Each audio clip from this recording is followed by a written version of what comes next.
जो 12 जून को जो प्लेन क्रैश की दुर्घटना सिविल हॉस्पिटल में हुए उसके बारे में मैं अभी बताना चाहूंगा कि उसमें 4 मेडिकल स्टूडेंट की दुखद मृत्यु हुई है और उसके अलावा जो रिलेटिव थे सुपर स्पेशलिस्ट के रेसिडेंट डॉक्टर थे उनके रिलेटिव के साथ टोटल डेथ अंक 9 है और 20 स्टूडेंट को इधर एडमिट किया गया था जिसमें से 11 को डिस्चार्ज कर दिया गया और जो भी स्टूडेंट अंडर गोइंग ट्रीटमेंट है वो अभी स्टेबल है आउट ऑफ बीजे मेडिकल के जो यूजी के स्टूडेंट थे वो अभी 4 के दुखद मृत्यु है। अच्छा, अभी कितने एडमिटेड है? अभी 20 एडमिट थे उसमें से 11 को डिस्चार्ज दे दिया गया है। अभी 8 से 9 लोग अभी ऑन गोइंग ट्रीटमेंट में है और वो अभी स्टेबल है। अच्छा, बॉडी कब दी जाएगी? No, right now no one is missing.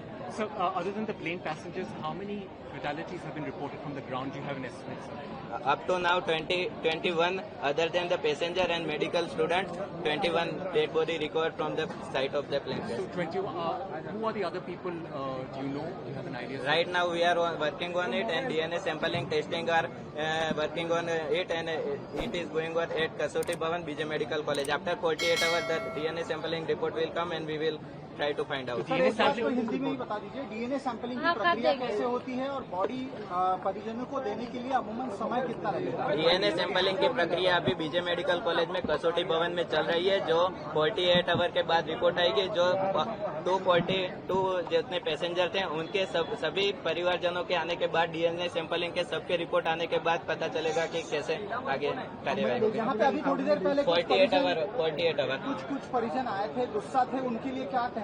तो अभी डीएनए सैंपलिंग में 48 आवर लगेंगे और ये अभी इतना जल्दी में हो रहा है तो उसकी वजह से थोड़ी अव्यवस्था हुई होगी, लेकिन उसके लिए अभी डॉक्टर की टीम चालू है, रात दिन काम पे लगे हुए हैं। जैसे ही 240 तक सैंपल इकट्ठा हो गए हैं, जैसे ही रिपोर्ट आएगी उसके बाद बॉडी को ये बताया जा रहा है सर कि कोल्ड स्टोरेज में 36 बॉडी रखी जा सकती है। कितनी बॉडी हैंडओवर है? कोल्ड स्टोरेज में 36 बॉडी रखी जा राइट नाउ सकती है। No body will given to the passenger relative of the passenger because सभी के रिपोर्ट्स आने के बाद ही डेड बॉडी डिस्पैच करेगी।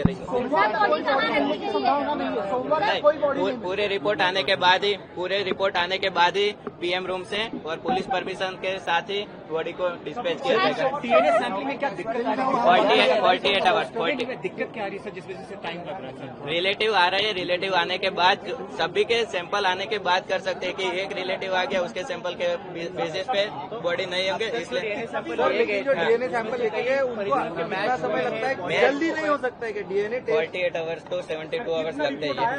लेकिन जिन्होंने सबसे पहले डीएनए सैंपल दिया था उनके सैंपल्स कुछ आए हैं रिपोर्ट? वो 242 पैसेंजर के साथ जिसके रिपोर्ट आएंगे वो एक साथ ही उनको किया जाएगा, क्योंकि वो अगर ह्यूमन एरर हो, अगर mismatch.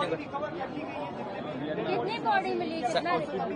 Right now 270 body recovered from the site of plane crash. कितना रिपोर्ट आया है अभी तक? अभी चल रहा है 48 to 72 आवर लगेंगे। अच्छा, सब बॉडी यहीं पे है सर? सब बॉडी यहाँ पे कि अलग अलग जगह? सब बॉडी यहाँ पे और बॉडी मिलेंगी? अभी देख रहे हैं, अभी कुछ होगी क्योंकि मलबे के नीचे दबी हुए होगी, तो जैसे ही निकलेंगे तो वो रिकवर हो सकती है, लेकिन राइट नाउ जितनी भी मैक्सिमम हो सकते हैं तो सबको। सर, कैंपस एरिया में जो अन्य कुछ लोगों की डेथ हुई थी जो आइडेंटिफाइड हो सकते हैं, क्या उन लोगों की डेड बॉडी कल दी गई है? नहीं, अभी वो चल रहा है, उनकी प्रोसेस अभी चल रही है क्योंकि रिलेटिव आएंगे उसके बाद। तो मैचिंग के लिए कितने सैंपल्स चाहिए डीएनए के? एक रिलेटिव से नहीं हो सकता, आप बोल रहे थे, कितने सैंपल्स चाहिए सर?